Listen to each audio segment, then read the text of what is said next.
Hey, everybody. Welcome to Snack Time with Michael Hearst.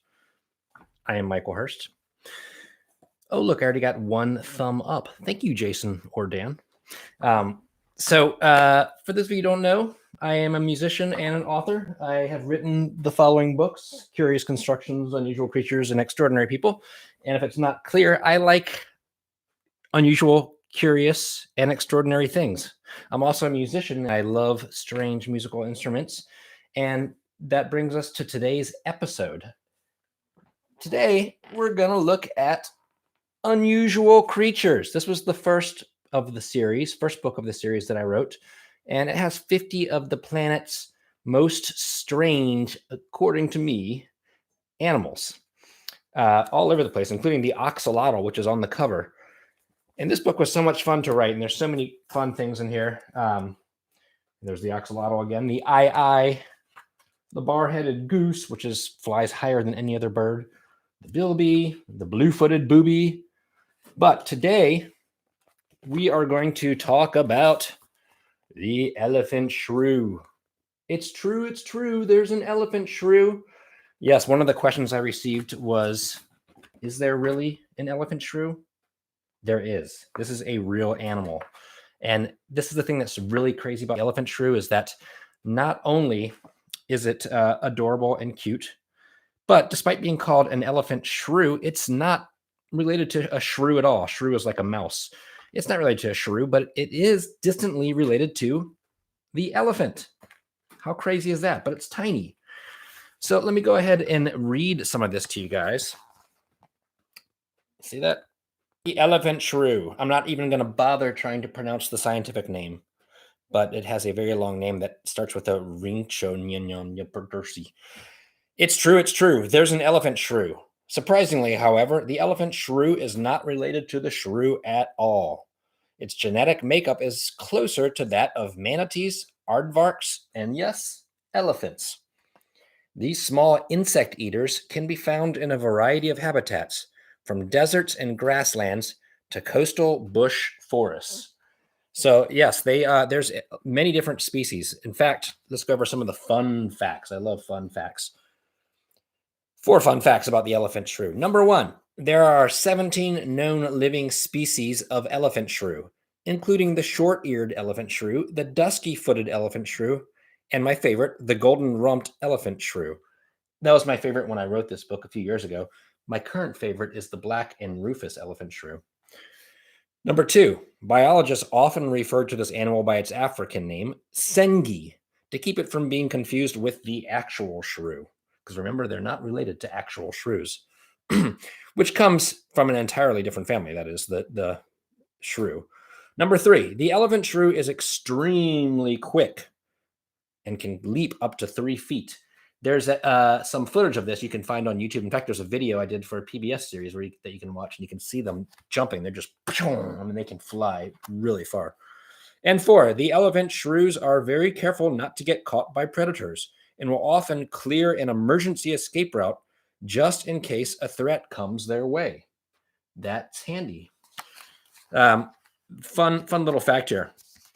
Even though elephant shrews do not typically like each other, they often live in pairs to better defend their territory. However, they still sleep in separate nests. That's kind of timely. Right now a lot of us are in quarantine, at least. Most of us should be in quarantine. So we're all kind of sleeping in separate nests, but we're still defending our territory, right? We're still all getting along and working together to help improve the situation. So, it's my hope with this series also that it can make things a little more tolerable while we're all in our houses. Let's see, distribution. You can see here that the elephant shrew is almost entirely found in Africa, especially in southern Africa and northern Africa. Did you know the elephant shrew is about 1/13 the size of an African elephant? I have no idea how I figured that out, but I did. I think I just figured out the size of an elephant and the average size of an elephant shrew and realized it's about 1/13 the size. And somehow fact checking it, Chronicle books agreed with me. So I want to show you guys, I don't see if this works, an actual photo of an elephant shrew because they're just so beautiful. Let me see if I can get this up here. as I mentioned, my favorite elephant shrew is the black and rufous elephant shrew, which is just a colorful, beautiful creature. See if this works. Check this out. There's a little bit of a glare, but see that? Isn't that thing amazing? And they have that prehensile nose. That means their nose can actually move around, sort of like our arms do. In fact, elephants have prehensile noses. And why would they have this? Well, that's because it helps them. They actually use it to find insects. People ask, what do they eat? They eat insects, and they will use this prehensile nose to dig around in the dirt and then actually flick insects into their mouth. And they can sort of grab things with them by sniffing, just like an elephant does, and holding it to them and shoveling it into their mouth. So the song I wrote for this animal, the Unusual Creatures album, is entirely instrumental. And that was really, I did that because at the time I was thinking, I grew up loving Peter and the Wolf and Camille Saint-Saëns' Carnival of the Animals.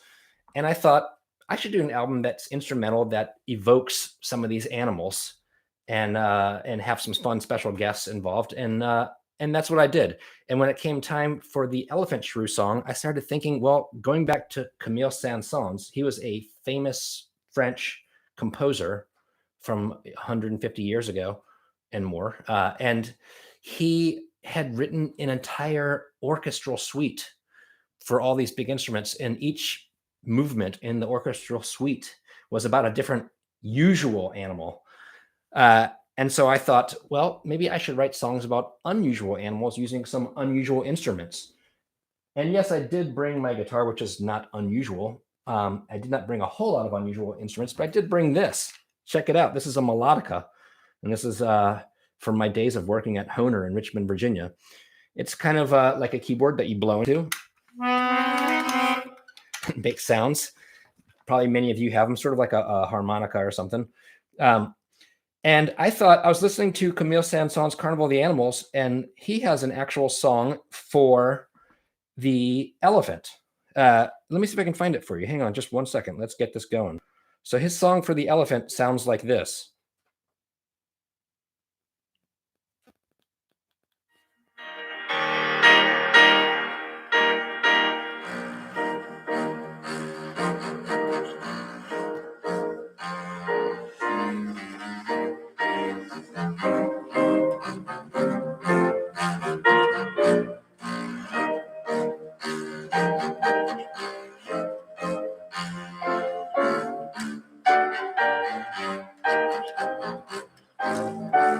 Do you hear that? So I thought it'd be kind of fun to take that melody, that do do do do do do do do, and speed it up and change the keys and make it into a song for the elephant shrew. So let's see. What do I have? Do I have it here?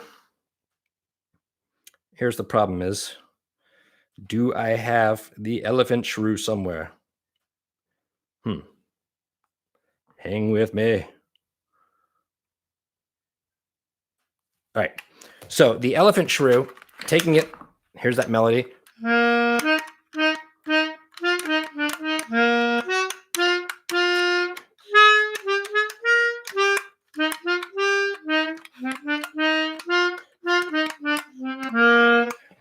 I'm going to speed it up a little bit, see what happens. And we get this.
And there we have the elephant shrew from the album.